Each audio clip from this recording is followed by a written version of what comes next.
access to the analyse ChatGPT. There are a few other things I want to show on the website before we move on to some more advanced examples on how to utilize ChatGPT to its full effect. Let's take a look at the rest of the website here. We have this toggle here for dark and light mode. So the default, I'm pretty sure, is the dark mode or whatever your operating system is on.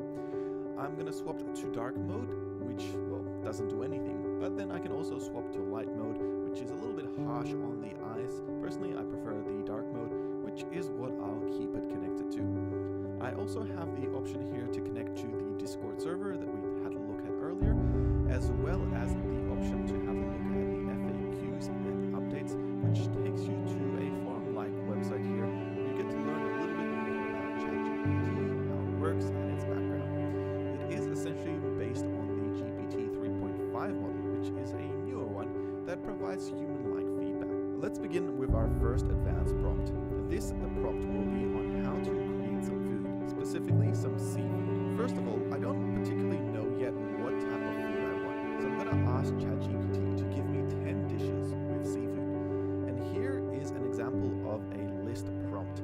This is where you ask ChatGPT to give you a specific number of items of a specific number of things. In this case, it's 10 items of seafood. The output here should be based on the context of that query. So in this example, it's a human prompt that is being output with a list of items. But it also gives you a little bit more context here, saying that there are different levels of difficulty for each one of these dishes. Now this is where things can get interesting. And select the option you like, such as the first two for shrimp and some burgers, and then follow on this conversation with more queries.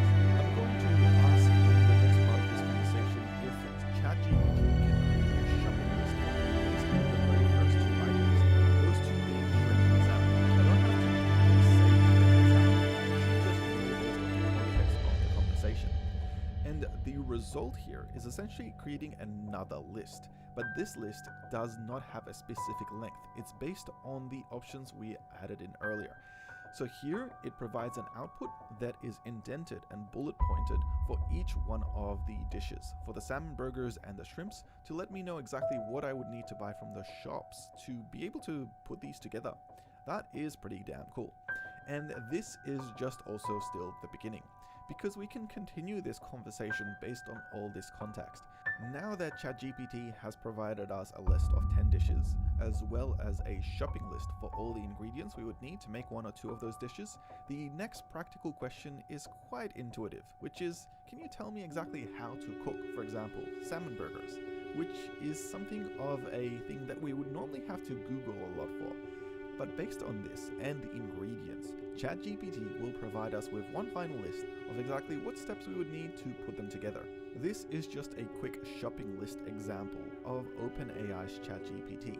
Now that you have an idea of how you can continue a conversation, let's have a look at some more examples. This time, I'm going to use ChatGPT to do some coding for me.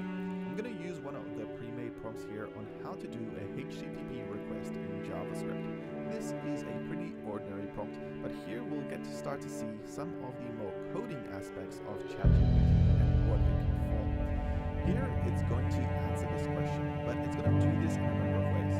First, it'll give me some context as to what it's doing.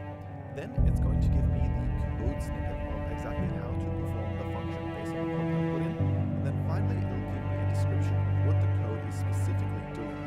All of this is quite useful, and this is just the beginning. I'm going to request ChatGPT to update this context. Instead of it just being a generic API call for data, instead we're going to grab some weather data. Now I'm going to ask if it can get me the weather in New York City, and I wanted to output how this query might look like in terms of JavaScript. The response back is that OpenAI will generate the request for you. It will create a generic version of that request using a weather API that doesn't really exist. You'll need to pick your own with an API key that you'll need to enter. But the request should look something like this, where it's getting an example.com, passing in the weather city, being New York City, as well as the units, and passing in the API key. It'll then explain exactly how this GET request would work, as well as how it would come back in the form of a JSON that you could then utilize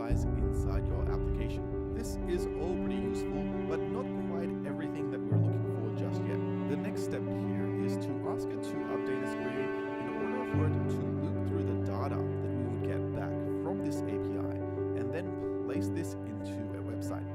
Now, something to take note of here with ChatGPT is that you have to be quite accurate in how you're requesting different things. This is why if, for example, you have a background in programming, writing these prompts might be a lot easier because you know what you're after. Whereas if you're not quite sure, it might be a little bit more difficult. This is kind of true for all types of industries where ChatGPT might be useful. In this example, I'm getting it to record temperature and precipitation. And this should be and this is where the complexity benefits of what ChatGPT start to show. Because what's going to happen is you're going to get a piece of code that is not just an effective request, but it's also going to be